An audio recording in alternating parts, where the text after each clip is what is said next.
너희 몸을 산 제물로 드리라. 너희 몸을 산 제물로 드리라. 제목으로 말씀 전하겠습니다. 한 목사님이 기도원에 갔을 때 있었던 일입니다. 조금 옛날인데, 옛날에는 산기도라고 하죠. 산에 올라가서 이렇게 나무 부여잡고 막 기도하며 했던 그런 시절이 있었어요. 이 목사님도 이제 산기도 하러 가신 거예요. 곳곳에서 막 기도 소리가 들렸죠. 목사님이 조금 더 이렇게 하나님께 집중하고 싶어서 더 위쪽으로, 이렇게 사람들이 없는 위쪽으로 올라갔습니다. 거기도 사람이 있죠. 젊은 여자분이 기도를 하고 있었어요. 기도를 이렇게 안 들으려고 해도 이렇게 들리죠. 이 여자분이 어떤 기도를 하고 있었냐면, 하나님 아버지, 온 세계가 하나님께 돌아오기를 원합니다. 세계 곳곳에 복음이 전파되기를 원합니다. 오늘 이 나라가 선교사를 많이 보낼 수 있게 해주시고, 또 거기에 나도 물질로 후원하고 삶으로 후원하고 기도로 후원하게 해주세요. 내가 이 선교, 하나님의 이 복음 전하는 사명에 쓰임받게 해주세요. 이런 기도를 하셨던 거예요. 목사님이 들으면서 속으로 할렐루야, 아멘 했어요. 참 아름다운 기도잖아요. 멋진 기도잖아요. 이제 적당한 곳에 자리를 잡고 기도하는데요. 어느 정도 시간이 흘렀을까요? 부스럭 이제 그 여자분이 기도를 마치고 돌아가는 소리가 들렸어요. 조금 더 시간이 흘러서 목사님도 기도를 끝냈어요. 이제 산에서 내려가는데 그 젊은 여자분이 기도했던 자리가 눈에 들어왔습니다. 깔아놓았던 신문지와 눈물, 콧물 닦고 버린 휴지가 그대로 있었어요. 세계 곳곳에 복음이 전파되기를 간절히 기도하고, 그렇게 아름다운 기도를 드렸는데 기도한 자리는 정리하지 않고 돌아간 거죠. 기도했던 것과 또 그 기도한 사람의 모습이 전혀 조금 다른, 일치하지 않는 믿음 따로 삶 따로의 모습을 보여주었어요.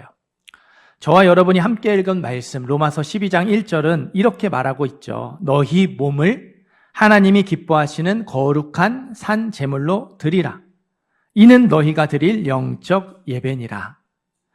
여러분의 몸을 하나님이 기뻐하시는 거룩한 제물, 살아있는 제물로 드리십시오. 이것이야말로 여러분이 드려야 할 예배, 마땅한 영적 예배입니다. 여러분, 구약의 제사는 제물을 죽여서 드렸습니다. 그런데 신약의 제사, 신약의 예배는 제물을 죽여서 드리지 않습니다. 살아있는 제물로 드리라고 하죠. 그러니까 이렇게 주일에 한 자리에 모여서 드리는 예배만 하나님이 기뻐 받으시는 예배가 아니고요. 너희의 몸, 월, 화, 수, 목, 금, 토, 주일, 저와 여러분의 모든 삶이 하나님이 기뻐 받으시는 예배가 되어야 한다는 말씀이에요. 너희의 몸을 하나님이 기뻐하시는 거룩한 제물, 살아있는 제물로 드려라. 너희의 월, 화, 수, 목, 금, 토, 주일, 모든 일주일의 삶, 모든 삶을 하나님이 기뻐하시는 예배, 하나님이 기뻐하시는 거룩한 제물, 살아있는 제물로 드려야 한다. 그러니까 이 주일 예배만 하나님께 드려지는 제사, 하나님께 드려지는 예배, 이 주일 예배만 살아있는 제물이 되는 게 아니고 우리의 삶을 살아있는 제물로 드려야 한다는 거예요. 이것이 너희가 드릴 영적 예배니라. 하나님이 원하시는 예배, 하나님이 기뻐하시는 예배는 삶의 예배가 빠져있는 주일 예배가 아니에요.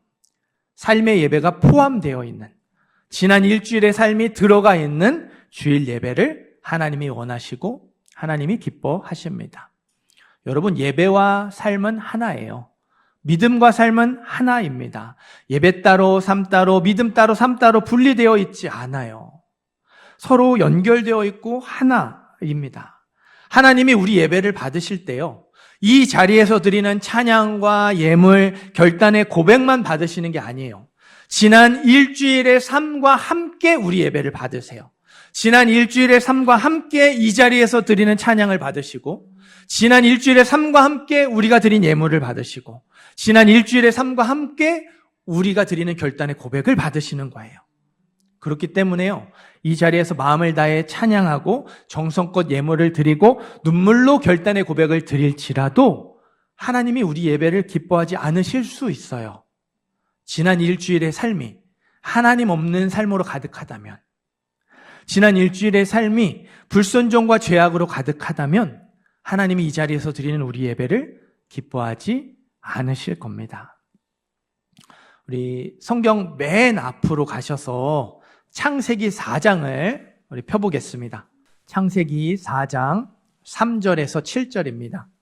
우리 중고등부 친구들도 성경 맨 앞에 있으니까 금방 찾을 거예요. 창세기 4장 3절에서 7절 함께 읽겠습니다. 세월이 지난 후에 가인은 땅의 수산으로 제물을 삼아 여호와께 드렸고 아벨은 자기도 양의 첫새끼와 그 기름으로 드렸더니 여호와께서 아벨과 그의 제물은 받으셨으나 가인과 그의 제물은 받지 아니하신지라. 가인이 몹시 분하여 안색이 변하니 여호와께서 가인에게 이르시되 내가 분하여 함은 어찌 됨이며 안색이 변함은 어찌 됨이냐. 내가 선을 행하면 어찌 낯을 들지 못하겠느냐. 선을 행하지 아니하면 죄가 문에 엎드려 있느니라. 죄가 너를 원하나 너는 죄를 다스릴지니라. 아멘. 아벨이 드린 제물은 양의 첫 새끼와 그 기름입니다. 처음 태어난 것을 하나님께 제물로 드렸어요. 가인이 드린 제물은 첫 곡식과 그 열매가 아니고 뭐라고 나와 있어요? 땅의 소산. 그러니까 그냥 땅의 소산을 제물로 드렸습니다. 이걸 보고 아벨은 올바른 제물을 드렸고 가인은 잘못된 제물을 드렸다고 해석하는 분들이 있어요. 틀린 해석은 아닙니다.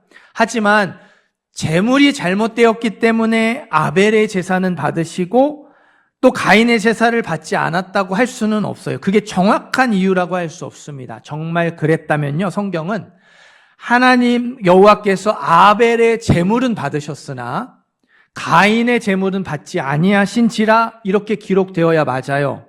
하지만 성경은 아벨과 그의 제물은 받으셨고 가인과 그의 제물은 받지 않으셨다. 그러니까 제물도 잘못되었지만 제물을 드린 사람도 문제가 있었다고, 제물을 드린 사람에게도 잘못이 있었다고 분명하게 기록하죠. 그래서 하나님이 가인에게 말씀하세요. 네가 선을 행하나 선을 행하면 어찌 낯을 들지 못하겠느냐. 너가 선을 행했으면 이렇게 화를 낼 이유가 있겠느냐. 너가 선을 행하지 않았다. 죄가 너의 문 앞에 웅크리고 앉아서 너를 지배할 기회만 보고 있으니 너는 그 죄를 잘 다스려야 한다. 잘못했으니 잘못을 깨닫고 더 악한 짓 하지 말라고 경고하셨어요. 하나님 보시기에 가인의 삶이 올바르지 않았습니다. 가인이 선을 행하지 않았어요. 그래서 하나님이 가인과 그의 제물을 받지 않으셨습니다. 아벨과 그의 제물만 받으셨습니다. 성경 한 군데를 더 찾아서 읽어볼게요. 이사야 1장 11절에서 15절입니다. 이사야 1장 11절에서 15절, 구약 968페이지. 제가 가지고 있는 성경은 구약 968페이지에 있습니다. 이사야 1장 1절에서 15절, 구약 968페이지, 이사야 1장 11절에서 15절 말씀 찾으셨으면 함께 읽겠습니다. 여호와께서 말씀하시되 너희의 무수한 재물이 내게 무엇이 유익하며 나는 순양의 범죄와 살진 짐승의 기름에 배불렀고 나는 수송아지나 어린 양이나 순염소의 피를 기뻐하지 아니하노라. 너희가 내 앞에 보이러 오니 이것을 누가 너희에게 요구하였느냐. 내 마당만 밟을 뿐이니라. 헛된 재물을 다시 가져오지 말라. 분향은 내가 가증히 여기는 바요. 월삭과 안식일과 대회로 모이는 것도 그러하니 성회와 아울러 악을 행하는 것을 내가 견디지 못하겠노라. 내 마음이 너희의 월삭과 정한 절기를 싫어하나니 그것이 내게 무거운 짐이라. 내가 지기에 곤비하였느니라. 너희가 손을 펼 때 내가 내 눈을 너희에게서 가리고 너희가 많이 기도할지라도 내가 듣지 아니하리니 이는 너희의 손에 피가 가득함이라. 아멘. 이사야 말씀을 보면 이스라엘 사람들이 많은 제물을 하나님께 드렸어요. 하나님이 내가 살진 짐승의 기름으로 배불렀다 말씀하실 정도로, 그러니까 아주 좋은 제물, 최상급의 제물을 어마어마하게 많이 드렸어요. 월삭 나오죠? 매월 첫날 드리는 제사입니다. 안식일, 우리 주일처럼 매주 정한 날에 드리는 제사예요. 대회, 절기를 말합니다.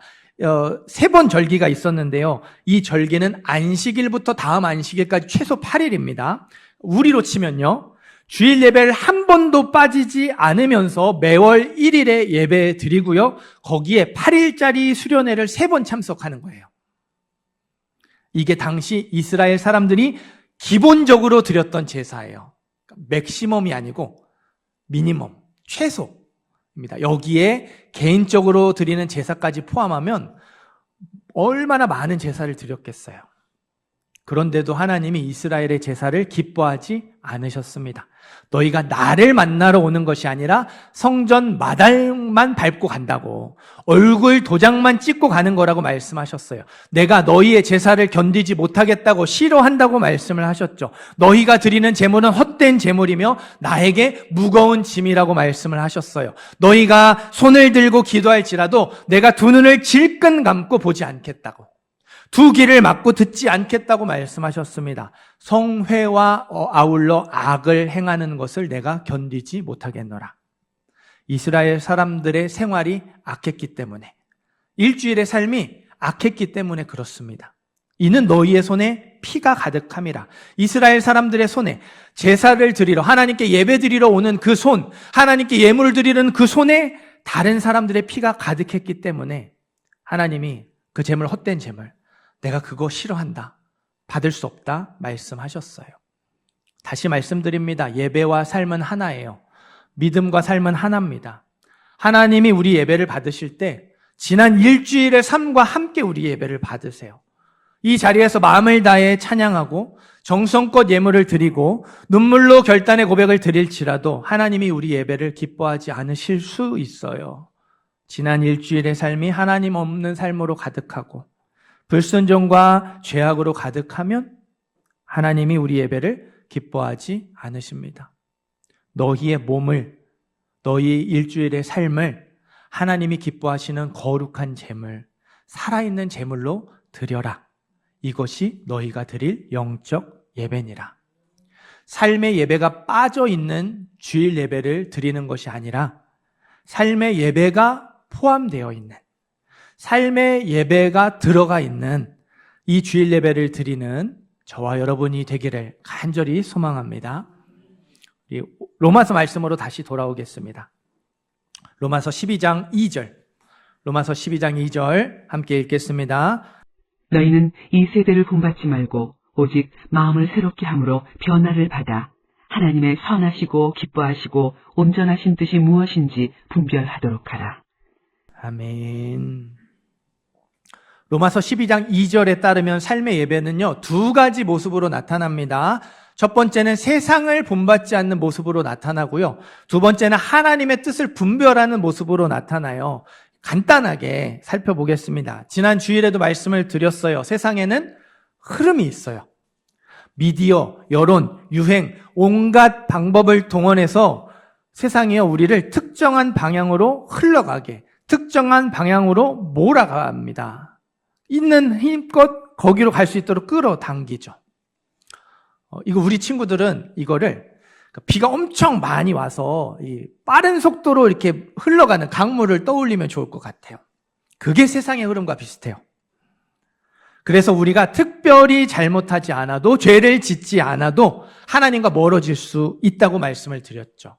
매일 하나님을 찾지 않으면, 매일 하나님을 떠올리지 않고 주어진 일상을 열심히 살아가다 보면 세상의 흐름에 떠밀려 내려가서 어느새 하나님과 멀어져 있는 자신을 발견하게 된다고 말씀드렸어요. 그냥 지난 일주일 동안 직장에서 열심히 일했어요. 학교에서 열심히 공부하고 친구들과 놀았어요. 가정에서 주어진 집안일 열심히 했습니다. 그냥 열심히 살았을 뿐인데 세상의 흐름에 있다 보니까, 빠르게 떠밀려가는 세상의 흐름에 있다 보니까 나도 모르는 사이에 하나님과 멀어져 있는 것이죠. 삶의 예배는요, 그런 세상의 흐름에 떠내려가지 않으려고 반대 방향으로 열심히 헤엄치는 거예요. 세상과 다른 기준으로 살려고, 세상과 다른 방식으로 살려고 애쓰고 몸부림치는 것이 삶의 예배이고, 세상과 다른 가치를 소중하게 여기는 것, 그게 삶의 예배입니다. 삶의 예배는 또 하나님의 뜻을 분별하는 거라고 나왔죠. 이 분별하다의 원어 뜻이요, 증명하다입니다. 뭐라고요? 증명하다. 그러니까 이건 하나님의 뜻이고 저건 하나님의 뜻이 아니고 이렇게 구분해내는 게 분별하다가 아니에요. 하나님의 뜻을 삶으로 증명해내는 것. 내 삶을 통해서 하나님의 살아계심, 또 하나님의 그 말씀들을 증명해내는 게 분별하다입니다. 일본 도쿄에 임페리얼 호텔이라고 있어요. 4년, 완공하는데 4년이 걸렸다고 합니다. 아주 옛날 1910년도 그때 지었던 건물인데 그때 당시에도 이 호텔을 짓는데 4년이 걸렸대요. 그런데 그 4년 중에 2년은 기초 공사만 한 거예요. 2년 동안 건물을 올리지 않고 기초 공사만 하다 보니까 원래 계획했던 비용보다 6배 더 돈이 들었어요. 그러니까 사람들이 그렇게까지 할 필요가 있냐고 비난을 했습니다. 임페리얼 호텔이 막대한 시간과 어마어마한 비용을 낭비한 대표적인 건물로 손가락질 받고 조롱거리가 되었어요. 준공 기념 피로연이 열릴 예정이었던 1923년 9월 1일 큰 지진이 발생했습니다. 우리에게는 가슴 아픈 역사죠. 관동 대지진이에요. 12만 가구의 집이 무너지고 45만 가구가 불에 탔어요. 사망자와 실종자를 합치면 40명 가까이 됐어요. 임페리얼 호텔은 어땠을까요? 멀쩡했습니다. 무너지지 않았어요. 저와 여러분이요, 하나님의 뜻을 삶으로 증명하기 위해서, 우리의 믿음을 삶으로 증명하기 위해서요, 긴 시간 기초 공사를 해야 할지도 몰라요. 그렇게까지 해야 할 필요가 있냐고 비난받을 수도 있고요. 시간을 낭비하고 돈을 낭비하는 것처럼 보여서 가까운 사람들에게도 손가락질 받을 수도 있습니다. 그러나 묵묵히 믿음을 지키며 끝까지 순종하는 사람에게 그 믿음을 증명하는 날이 반드시 찾아올 줄 믿어요. 하나님의 뜻을 그 삶을 통해 확실하게 보여줄 수 있는 날이 반드시 찾아옵니다. 그거 나를 바라보면서 묵묵히 이 믿음을 지켜가는 것, 이 믿음의 기초공사를 잘 해가는 것, 그게 삶의 예배입니다. 우리 2절 말씀 한 번 더 읽어볼까요? 2절 말씀 읽습니다. 너희는 이 세대를 본받지 말고 오직 마음을 새롭게 함으로 변화를 받아 하나님의 선하시고 기뻐하시고 온전하신 뜻이 무엇인지 분별하도록 하라. 아멘. 삶의 예배는 세상과 다르게 사는 거죠. 세상을 본받지 않고 세상의 흐름에 떠내려가지 않는 겁니다. 삶의 예배는 믿음의 기초를 튼튼하게 세워서 나의 믿음을 삶으로 증명해내는 것, 내가 붙든 하나님의 뜻을, 내가 그렇게 살아갔던 하나님의 뜻을 분명하게 나타내는 겁니다. 그런데요, 이러한 삶의 예배가 한 가지 중요한 사실을 전제로 하고 있어요. 이게 없으면요, 우리가 짧게 살펴봤던 삶의 예배의 두 가지 모습, 세상을 본받지 않고 하나님의 뜻을 분별하는, 증명해내는 그 삶의 모습이 나타나지 못합니다.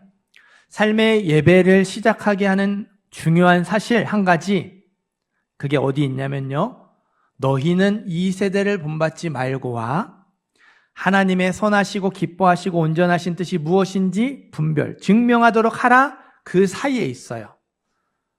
오직 마음을 새롭게 함으로 변화를 받으라.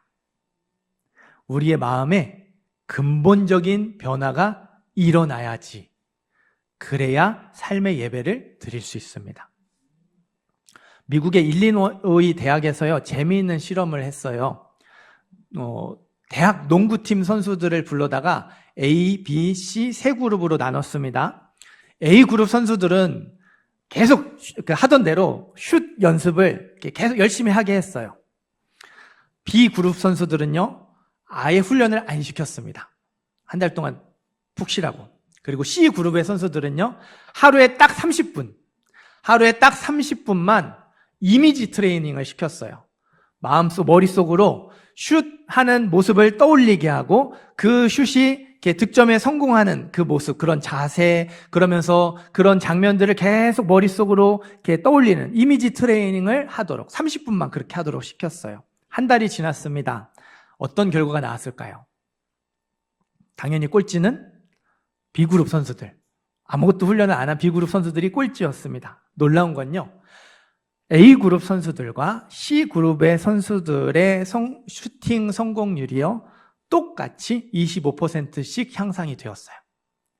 하루 종일 몸을 움직여서 실제로 연습을 한 선수들의 결과와 하루에 딱 30분 이미지 트레이닝을 한 선수들의 결과가 똑같았다라는 거예요. 마음이 달라지는 것이 얼마나 중요한지를 알 수 있는 실험이었습니다. 이 시간 우리의 마음을 살펴보면 좋겠어요.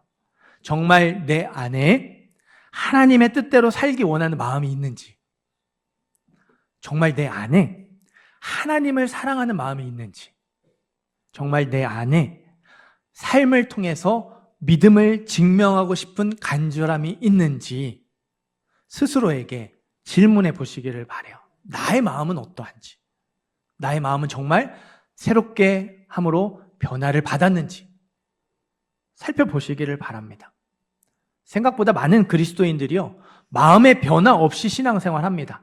그냥 일주일에 교회 한번 오고, 아니면 좀 더 이렇게 뭐 수요일, 금요일에 오고, 뭐 교회에서 뭐 한다고 하면 참여하고, 그렇게 마음의 변화 없이 신앙생활을 해요. 하나님의 뜻대로 살고 싶은 마음이 없는데 하나님의 뜻대로 살아가려고 합니다. 그러니까 어때요? 잘 안 되죠. 계속해서 내 뜻대로 살아가요. 하나님의 뜻대로 살기를 원한다고 말하면서도 내 뜻대로 살죠. 그리고 안 되니까 쉽게 포기합니다. 어쩔 수 없다고 그래요. 다 그렇게 살아가는 거라고 말하죠. 하나님을 제일로 사랑하지 않으면서 하나님 사랑해야 한다고 하니까 하나님 사랑하려고 해요. 어때요? 돈이 아깝죠. 시간이 아까워요. 하나님께 드리는 것들이 아깝습니다. 내가 사랑하는 것들에 하나님이 뒤로 밀리죠. 삶을 통해서 믿음을 증명하고 싶은 마음이 없는데 묵묵히 이 기초의 공사를 하려고 하니까 사람들의 오해를 받으며 조롱을 받고 손가락질을 받고 아무런 변화 없는 이 힘겨운 시간을 지내려고 하니까 어때요? 포기하기는 그런데 또 더 계속 열심히 하기는 그 애매한, 그래서 로또 당첨되기를 바라는 마음, 마치 은혜도 그렇게 로또처럼 은혜 한 방이 강력하게 임해서 나의 모든 것이 달라지기를 원하는 그런 마음으로 신앙생활해요. 어서 빨리 문제만 해결되기를 바라죠. 진짜 믿음을 증명하는 거는요, 어려울 때입니다. 막 복받고 문제가 해결되고, 누가 봐도 진짜 하나님 살아계시는 거, 그때 믿음을 증명하는 게 아니에요. 누가 봐도 하나님이 안 계신 것 같고, 누가 봐도 믿음이 아무 의미가 없는 것 같고, 누가 봐도 믿음이 아무 소용이 없는 것 같을 때 진짜 그때가 우리 믿음을 증명하는 거거든요. 근데 마음의 변화가 없으면 어려울 때 믿음을 증명하고 싶어 하지 않아요. 좋을 때만 믿음을 증명하고 싶어 합니다. 마음의 변화가 없는 신앙생활은요, 믿음과 삶이 더 분리되어지기 쉬워요. 믿음 따로 삶 따로 이 괴리가 점점 더 멀어지기 쉽습니다. 예배 따로 삶 따로 예배와 삶이 분리되어지기 쉬운 거예요. 해야 한다, 그렇게 해야 되니까 라고 살아가니까 이게 점점 더 멀어지는 거예요. 어떻게 바뀌어야 돼요? 하고 싶다. 해야 하니까가 아니라 내가 그렇게 하고 싶다. 내가 그렇게 되기를 원한다. 그렇게 해도 될까 말까 하고 실패가 많이 되잖아요. 어렵잖아요. 그 어려움을 이겨낼 만큼 내 안에 더 간절한 마음, 그 어려움들을 감수해낼 만큼 내 안에 그걸 하고 싶은 마음들이 생겨나야 우리의 삶의 예배가 회복되어질 수 있다는 거예요. 사랑하는 성도 여러분, 믿음과 삶이 하나가 되기를 원하십니까? 예배와 삶이 하나가 되고 삶의 예배가 포함되어 있는 주일 예배를 드리기 원하시나요? 마음이 달라져야 돼요. 마음이 더러우면 더러운 일을 하게 됩니다. 우리 중고등부 친구들 공부하는 거 지겹죠? 여러분의 마음에 놀고 싶은 마음이 많아서 그래요. 공부하고 싶은 마음보다 놀고 싶은 마음이 많으니까 공부가 지겨운 거예요. 하기 싫은 거예요. 마음에 있는 대로 살아갑니다. 마음에 욕심이 있으면 욕심을 채우기 위해 살게 돼요. 슬픈 마음을 품으면 항상 슬프게 살고요. 원망과 미움으로 그 마음을 채우면 원망과 불평의 삶을 살아가게 되는 것이죠. 우리의 마음에 근본적인 변화가 일어나야 돼요. 마음의 변화 없이는 진정한 삶의 변화도 없습니다. 하나님의 뜻대로 살고 싶어야 돼요. 하나님을 사랑해야 돼요. 내가 하나님을 증명하고 싶고, 하나님을 나타내고 싶고, 하나님이 어떤 분이신지를 알려주고 싶어져야 돼요. 하나님의 뜻대로 살고 싶은 마음이 지금보다 더 많아져야 하고요. 하나님을 사랑하는 마음이 지금보다 더 커져야 합니다. 삶으로 믿음을 증명하기 원하는 간절함이 지금보다 더 간절해져야 돼요. 그래야 삶의 예배를 드릴 수 있어요. 우리의 월, 화, 수, 목, 금, 토, 주일, 일주일의 삶에서 하나님 뜻대로 살 수 있고, 하나님 원하시는 대로 살 수 있고, 하나님을 의지하며 살 수 있어요. 우리는 마음이 변화되는 만큼 세상을 본받지 않을 수 있고요. 마음이 달라지는 만큼 떠내려가지 않도록 헤엄칠 수 있어요. 마음이 변화되는 만큼 하나님을 알리고 싶고 내 믿음을 증명하고 싶습니다. 1절도 다시 한번 읽어보겠습니다. 로마서 12장 1절 같이 읽습니다. 그러므로 형제들아, 내가 하나님의 모든 자비하심으로 너희를 권하노니 너희 몸을 하나님이 기뻐하시는 거룩한 산 제물로 드리라. 이는 너희가 드릴 영적 예배니라. 아멘. 12장 1절을 잘 보세요. 그러므로 형제들아, 내가 너희를 권하노니 너희 몸을 하나님이 기뻐하시는 거룩한 제물, 살아있는 제물로 드려라. 이것이 너희가 드릴 영적 예배니라. 어떻습니까? 문장이 전혀 문제가 없죠. 매끄럽죠. 충분히 어떤 의미인지가 잘 이해가 되고 전달이 돼요.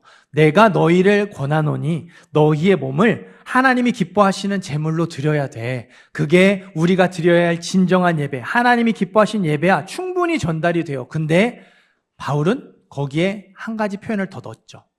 내가 하나님의 모든 자비하심으로 너희를 권하노니. 이게 없어도 충분히 의미가 전달이 되는데 일부러 하나님의 모든 자비하심으로 너희를 권한다고 말합니다. 왜냐하면요, 하나님의 모든 자비하심, 그 하나님의 사랑이요, 지금까지 우리가 살펴본 말씀을 푸는 마스터키가 되기 때문에 그래요. 하나님의 사랑이 나의 마음을 변화시킬 수 있기 때문에. 우리가 어떻게 마음을 변화시킬 수 있어요? 우리의 마음이 어떻게 새로워질 수 있고 우리의 마음이 어떻게 달라질 수 있습니까? 내가 마음 먹어야지 된다고 달라집니까? 아니잖아요. 하나님의 사랑이 우리 마음에 부어져서 그 사랑을 깨닫고 그 사랑을 느끼고 그 사랑을 경험할 때 비로소 우리 마음이 새로워지고 우리 마음이 변화되는 거죠. 달라지는 거예요. 마음의 변화는 하나님의 모든 자비하심을 통하여 일어납니다. 하나님이 나를 얼마나 사랑하시는지를 깊이 깨닫고 느끼며 경험하게 되면요, 그때 비로소 내 안에서 근본적인 변화가 일어나는 거예요. 내 뜻대로 살고 싶었던 사람이 하나님 뜻대로 살고 싶은 마음이 조금 생겨나요. 내가 좋아했던 것, 내가 이것저것 내 눈에 보이는 것들을 사랑했던 사람이 조금 하나님을 사랑하는 마음이 생겨납니다. 그냥 세상에서 다른 친구들처럼 다른 사람들처럼 똑같이 믿음 숨기며 살던 사람이 하나님의 사랑을 깨닫고 나서는 그 하나님을 드러내고 싶어 하는 마음들이 아주 조금 생겨나는 거예요. 사랑을 경험하면서 그 사랑을 경험할수록 그렇게 하나님 뜻대로 살고 싶은 마음이 하나둘 생겨나며 커져가게 되고, 하나님을 사랑하는 마음이 하나둘 생겨나며 커져가게 되고, 하나님을 드러내고 알리고 믿음을 증명하고 싶은 마음이 하나둘 생겨나며 커져가게 되는 거예요. 여러분 생각해 보세요. 여러분이 진짜 죄를 깨닫고 죄를 회개하고 그 죄를 버렸을 때가 언제입니까? 언제 진정으로 회개하시고 내가 진짜 이거 고쳐야 되겠다. 내가 여기서 돌이켜야 되겠다. 언제 그런 마음을 먹으셨습니까? 그게 죄라는 걸 알았을 때였나요? 아니죠. 그게 죄라는 걸 알았을 때는 알아서 죄책감이 더 커져요. 이거 죄라는 건 아는데 나는 죄를 버리고 싶지 않고 이게 좋아서 어때요? 머리 따로 몸 따로 이 마음 따로 갈등이 점점 더 심해서 괴로워지는 거죠. 우리가 진짜 그 죄를 회개하고 뉘우치며 돌이킬 때는요, 그런 나를 여전히 사랑하시며 기다려주시는 하나님의 사랑을 깨달았을 때예요. 내가 그걸 버릴 마음도 없고 여전히 그렇게 살며 하나님 앞에서 입술로만 잘못했어요 회개하는데 그런 나를 변함없이 사랑하시는 하나님의 사랑을 내가 확실하게 깨닫고 느끼며 경험할 때 진짜 이게 잘못된 거구나. 내가 정말 여기서 돌이켜야 되는 거구나. 내가 이걸 바로 잡아야 되는구나 마음이 생겨나는 거죠. 제가 이 말씀드린 이 마음의 변화를 경험하지 못한 분들이 계시다면요, 꼭 경험하시기를 바라요. 이게 없으면 안 돼요. 이게 우리 안에서 있어야 합니다. 그래야 우리가 진짜 신앙생활을 할 수 있고 제대로 된 믿음 생활을 할 수 있어요. 이번 주일이 고난 주간입니다. 예수님의 고난, 예수님의 십자가를 깊이 생각하는 1년에 한 번 우리에게 돌아오는 특별한 기회이죠. 특별한 시간입니다. 여러분이 이 한 주 하나님이 나를 얼마나 사랑하셨는지, 어떠한 사랑으로 나를 사랑하셨는지를 깊이 생각해 보셨으면 좋겠어요. 그리고 그 깊이 생각해 보는 가운데 우리가 예상하지 못했던 방법으로 하나님의 사랑이 깨달아지고 하나님의 사랑이 느껴지는 역사가 나타나게 되기를 간절히 소원합니다. 여러분이 하나님의 사랑을 깨닫고 경험하는 이 한 주가 되기를 원해요. 우리가 이 예배 후에 또 성찬도 진행할 텐데 예수님의 십자가 사랑을 우리가 기념하는 예식이잖아요. 이 예식이 그냥 또 형식적인 시간이 아니라 우리에게 다시 한번 그 사랑이 새롭게 다가오는 시간이 되었으면 좋겠어요. 우리가 그러한 마음으로 참여할 때 하나님께서 각 사람의 심령 가운데 사랑으로 찾아와 주시고 사랑으로 역사하여 주실 줄 믿습니다. 하나님의 사랑으로 변화되어 전하고 섬기는 교회, 우리 교회의 소망, 우리 교회의 방향성이죠. 이 자리에 계신 모든 분들이 하나님의 사랑으로 변화되어서 주어진 삶의 자리에서 삶의 예배를 드리게 되기를 바라고 주어진 삶의 자리에서 하나님 뜻대로 살아가게 되기를 주의 이름으로 축원합니다.